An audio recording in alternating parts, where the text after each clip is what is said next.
Come, scusate? Grazie!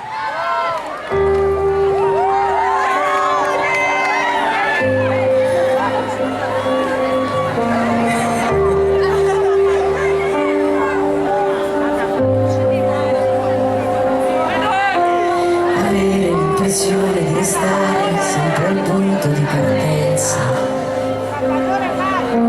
e chiudere la porta per lasciare il mondo fuori dalla stanza. Considerare che sei la ragione per cui io vivo, questo è non è amore.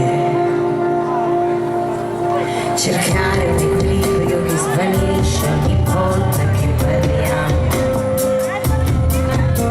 e fingersi felici di una vita che non è come vogliamo, e poi lasciare che la nostalgia passi da sola e prenderti le mani e dirti ancora sono solo parole, sono solo parole, sono solo parole, le nostre sono solo parole. Sperare che domani arrivi in fretta e che svanisca un pensiero, lasciare che lo scorrere del tempo renda tutto un po' più chiaro.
Signore e signori, in diretta su RTL 102.5 del Napoli Pizza Village, Noemi!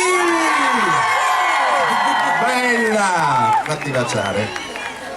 Sono un po' sudatina. Ma bello! Che bello! Sei di buono! Eh.